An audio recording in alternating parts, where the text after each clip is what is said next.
Hey, this is Tyas, and you're listening to the Massive Events Podcast.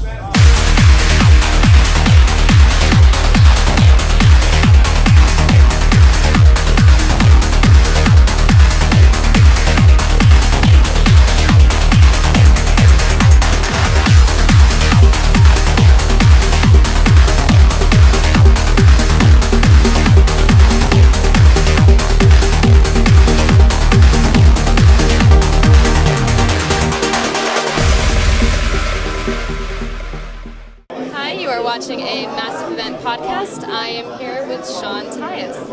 Sean, how does it feel to be playing here in New York? Feels really, really good. I haven't been here since November, so I'm really psyched, and it's already June, so definitely psyched, and the fact that it's a longer set. I'm a bit anxious and nervous, but because this is a hometown, playing for friends, family, and also just people from my home state. So we're going to see how it's going to go. How do you feel from working with Massive Events? Oh, Massive Events is great. I mean, they've been with me in New York from the beginning, and it's the only people I've ever played for here. And it's worked out really, really great because we started from a party of 50 people to we've done parties of over 1,000 at Webster Hall and just moving all over the place. And it's been such a nice fluctuation, and for tonight should be the best one. Great. So what was your first contact with electronic music? Actually, it was a mixtape that my uncle had given me. And at that point I basically made a copy of the tape, so it was just only 3 tracks. It was Old Fortuna, which is an old, very classic dance track, and I just made a tape of the same 3 remixes of it over and over, the full 60-minute size of the tape. Just listened to it over and over, and got really, really into it. From that point on, I was kind of lost in it.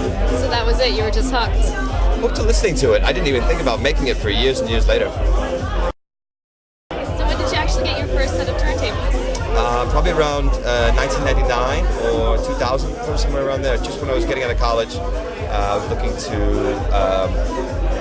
just play music in my room, just not necessarily take it too seriously, but at that time we didn't really have Napster going around like crazy. Soon. But the only way to get this music was on vinyl, so you had to buy turntables to hear it. So what is your greatest influence with music? The old school Paul Van Dyke. That's the reason I wanted to even make music in the first place. Not necessarily DJ, but I wanted to make the music that he was playing back in the day in Twilo. That was quite a while ago. It was a bit ago, yeah. Showing my age. So when you think of New York, what's the first thing that pops into your mind? Busyness and very spoiled clubbers, because basically as clubbers we've seen and heard everything really. So it's very hard to impress the New Yorkers. It's not a bad thing. It just means the New Yorkers are very clued up. So to shock or to impress the New Yorkers, it's a lot more work. Makes you want to push yourself a little further. It's not about wanting to. You have to. So what made you move out of New York over to Switzerland? Originally I had a job offering a studio in Germany. Moved there for 10 months, and after just not really jiving too well there, luckily I had a studio offer in Switzerland, and jumped the border again, and really lucked out there because it gave me more free time to do my own stuff, and it's really, really worked out as far as location goes, just being right in the center of Europe to jump to the gigs when the DJ gigs started up.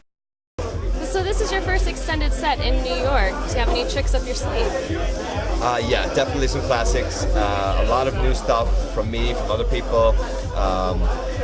It's 4 hours of music, so yeah, you could expect some surprises, some ones that you didn't think you would hear, some ones that the younger kids might not know some of the tracks, but the older people will know, and hopefully the younger ones will still enjoy it just as much. We're definitely looking forward to see what you have in store. Now, do you have any new music albums coming up in the future? Starting my album as we speak. I've started about 4 tracks for the album. I'm not really sure how long it's going to take. Originally, I expected it to take 5 months. But after speaking to John O'Callaghan and hearing it took him 2 years to do his whole album, that was not very inviting. So we'll see. Well, that's about all we have. We look forward to the set and seeing what Tyas has in store for the future. That's Massive Events.